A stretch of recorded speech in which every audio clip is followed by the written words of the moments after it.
changes to Quinn, Nasus, and the introduction of Freljord in this episode of the Patch Preview.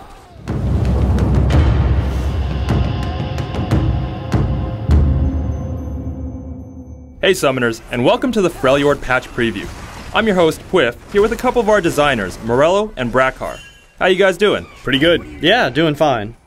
Before I get to our balance talk, we have a lot of new content coming with Freljord, so I'm going to kick this off to Morello to find out what's going on in the north. Yeah, so as you've probably noticed, we've put out a lot of Ice Team content for this Freljord event. You know, it's this big conflict up in the north between Ashe, Sejuani, and Lysandra, duking it out for control of the entire region. We do have the Sejuani and Trundle relaunches coming out for this event as well, and there's going to be some champion spotlights you can check out to get the full nitty-gritty on those.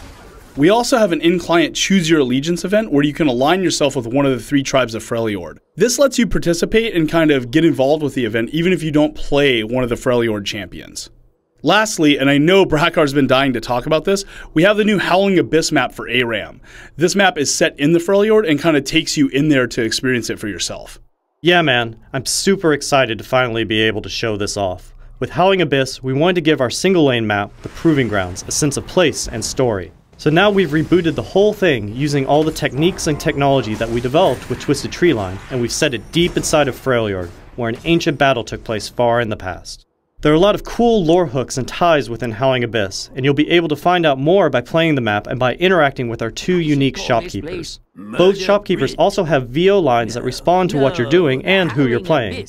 Additionally, we knew that players really wanted matchmaking support for our all-random all-mid mode, which was the main way they engaged with Proving Grounds, so we decided to also bundle that into this map relaunch. Another thing players have been asking for are tools to deal with dodgers in ARAM. I'm sure we've all been in games where someone's randomed a bad matchup and decided to jump ship. What are we doing there? Since we've added matchmaking, this means you'll automatically get the lever buster support that League of Legends has, so players that dodge won't be able to hop right back into the queue, which should help. But we also get that sometimes you run into a game of ARAM and you don't want to play the particular champion that you get.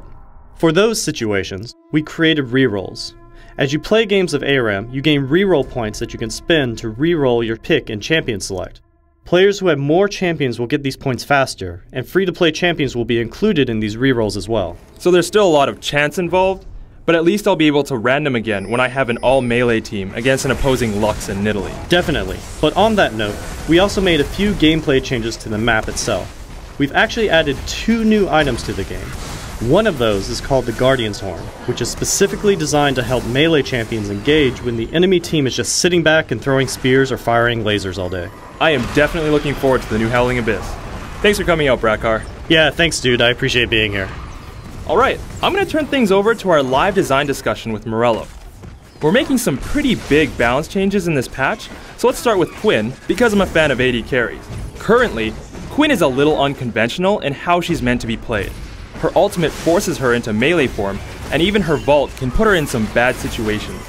Players have been asking for range buffs to let Quinn play safer, but we've instead given her a lot more mobility. Why did we do that? Quinn kind of occupies her own space in the team, and especially her own space in the AD carry role. What we didn't want to do is flatten her out and take away the unique quirks that Quinn has and allows her to occupy that unique space on the team. Still though, at the end of the day, as a non-traditional AD carry, it requires a little bit more nuance and insight to use Quinn's abilities appropriately. Quinn's tag team already has a lot of inherent trade-offs. You do more damage, you're faster, but you have to get into melee range, which makes you more vulnerable. On the other hand, we've seen a lot of competitive players use this in really clever and really smart ways, such as hunting down high-value targets, or ganking, or getting away from a bad situation. This really highlights kind of the strength tag team brings to Quinn's kit.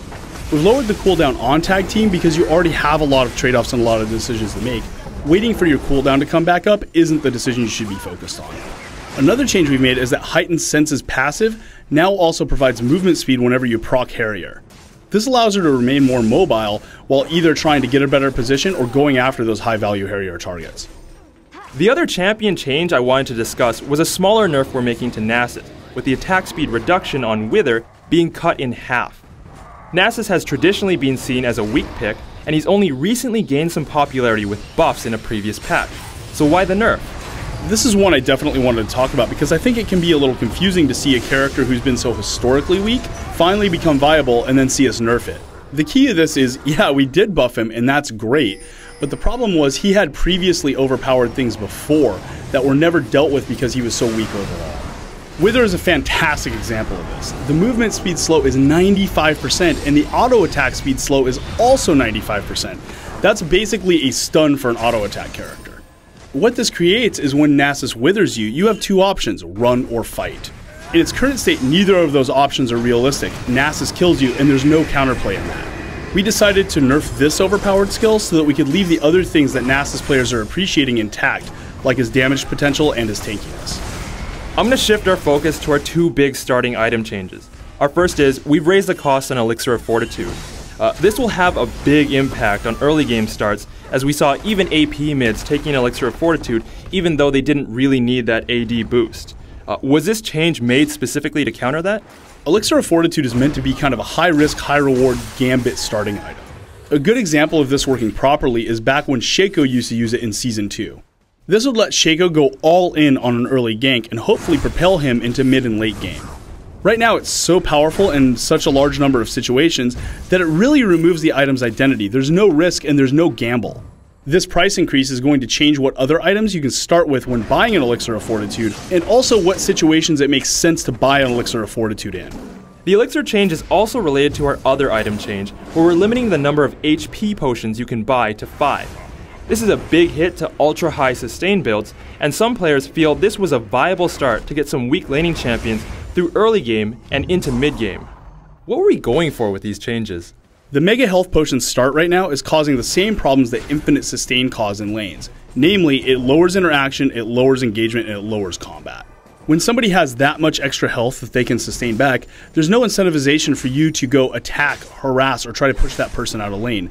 They're just going to drink it back up. Therefore, your best option is to just farm.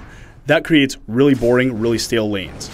We think 5 health pots is really reasonable because it lets you stay in lane for a little bit, but the enemy can run you out with good harass or some ganks. And do you think this exposes a larger problem with the lack of strong starting items? We actually do, and the problem was we had to fix this first though before looking at that because this is just such a dominant strategy. Nerfing this allows us to also look at other champions who have relied on this to be viable, say Mordekaiser or Kassadin. If this is what it takes for these champions to be viable, there's some bigger underlying problem. We don't want them to have to be viable by removing interaction and removing gameplay in order for them to be good. Instead, these characters should have other reasons to be good instead of just infinite sustain. Well, that wraps up our discussions for this week. Thanks for coming, Morello. Thanks for having me. And thanks to everyone else for tuning in. We'll see you next time.